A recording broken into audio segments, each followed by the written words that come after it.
तो आप फिर तपस्या क्यों करते हैं? यहाँ एकांत तप की आवश्यकता ही क्या है?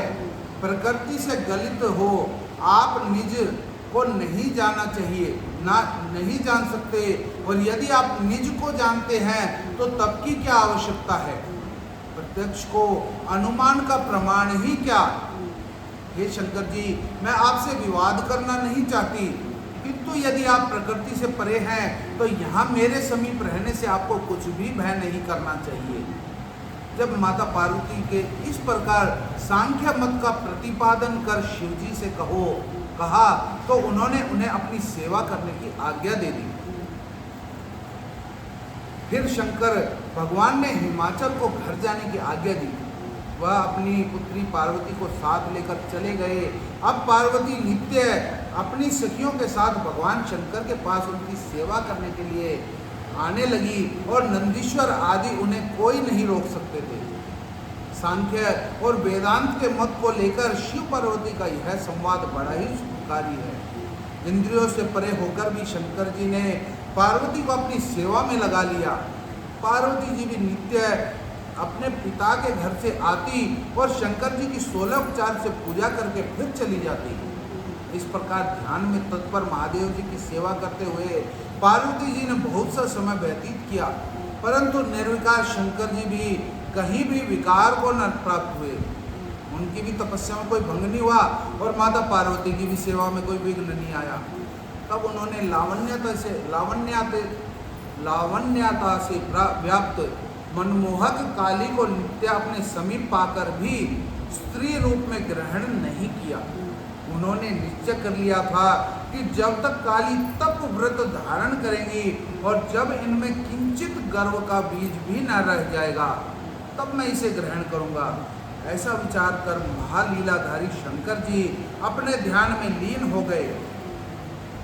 तब ब्रह्मा जी की आज्ञा से इंद्रादि देवताओं ने एक दिन कामदेव को वहां भेज दिया, परंतु शंकर जी का मन तो अडिग था। फिर उन्होंने कामदेव को ही भस्म कर दिया। यह देख पार्वती जी का भी गर्व चूर्ण हो गया। फिर तो उन्होंने बड़ी कठोर तपस्या कर शंकर जी को प्राप्त किया और तारकासुर से दुखी देवताओं का उन्होंने बड़ा उपकार किया। बोलो गौरी शंकर भगवान की जय।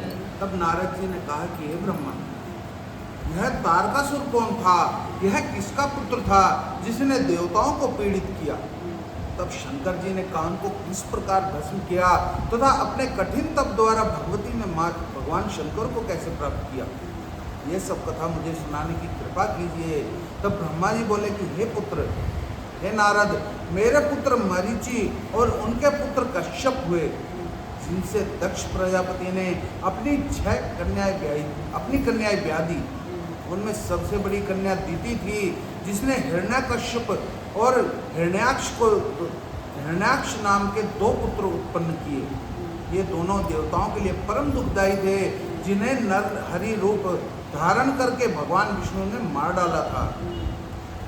इससे दीति को बड़ा भारी दुख हुआ और वह अपने पति परम तपस्वी कश्यप के पास गई तथा उनकी बहुत सेवा कर पुनः गर्भ को धारण किया।